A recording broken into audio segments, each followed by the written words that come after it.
अगे माय कहाँ चल जा है सब माय की रे? आगे खाई ले लाओ ने भूख लग गई तब की रे अब का रे।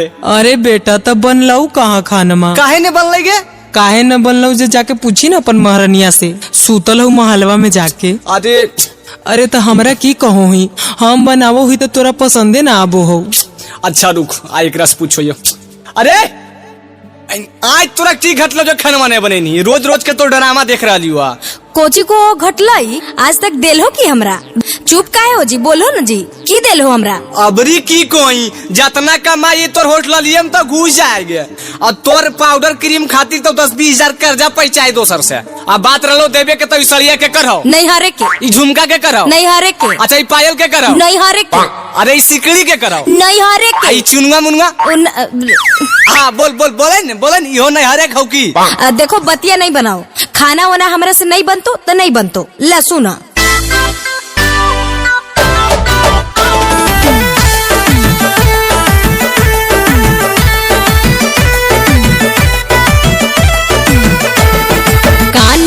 सुन ल पिया, कान खोल के सुन लो, हमने खाना बनैबो जी, घर में बैठल खैबो जी, हमने खाना बनैबो जी, घर में बैठल खैबो जी। आगे मैया लाओ तो लठिया के। अब हम बात के समझली कि खाना बनावे के मन काहे ने, एकर माना बढ़ गेला, ई तोर भरम हो कि तो खाना नहीं बने में। पहले हमार बात सुन। चलतो नहीं बहाना धनी, चलतो नहीं बहाना, चलतो नहीं बहाना धनी, चलतो नहीं बहाना धनी, खाना बनई मीगे, गोबर गोईठा उठई मीगे धनी, खाना बनई मीगे, गोबर गोईठा उठई मीगे। अच्छा आज तिलका में हमार बाबूजी 25 लाख रुपया देल खून, वो हमरा गोबरा गैठा करेला देल खून, आ ऊपर से तोर फुटानी हलई की सिकड़ी, चैन, जूता, घड़ी आ ई 4 व्हीलरवा। अच्छा तो 4 व्हीलरवा पर तो गुमान करो, ई 4 व्हीलरवा के बारे में तो बोलो हाथ बहन चिड़चिड़ी बरो, ई 4 व्हीलरवा में तो तेल भरते बहन 10 बीघा से 5 बीघा पर आगे लिए गए। Music by Chandan Singh. ले लहो तिलकवा में गाड़ी, गोदरेज फ्रिज अलमारी, करबो नए को कमामा, तो ही पिचबो साया साड़ी। देखी अगर माना पड़ गए मैया आगे चलता ना एको फुटानी, भरे पड़ता के कुआं से पानी, घरवा में काम करे पड़ता, आगे होता ना तोर मना मानी।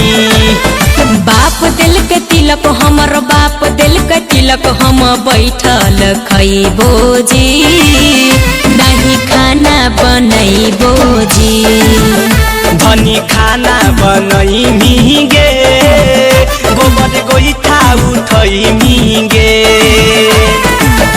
अच्छा तो तू रोज रोज धमकिया करा दही बापा भाईबा के की करता थाना पुलिस बा बापा भाईबा तो एरा पर तो हम 25 लाख दल को होटल वाला हम सब ये की के तोरा बना खिलैया है। हाँ तयाव की ऐसन वैसन घर के ही की आ करे पर तो तोरा।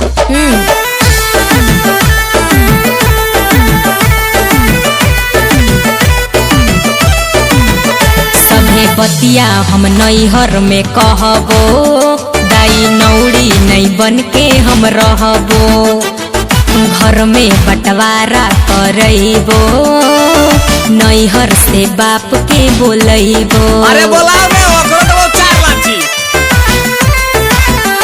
आगे तोर धमकी से नहीं हम डरबो, दिल से अमित फेरा में नहीं पड़बो, चाहे बापा के आपन बोला ले, चाहे थाना में रिपोर्ट लिखवा दे। हो तो नहीं काम हमसे, हो तो नहीं काम, हमें नैहर चली जाइबो जी, नहीं खाना बनैबो जी, धनी खाना बनई मीगे, गोबर गोईठा उठई मीगे।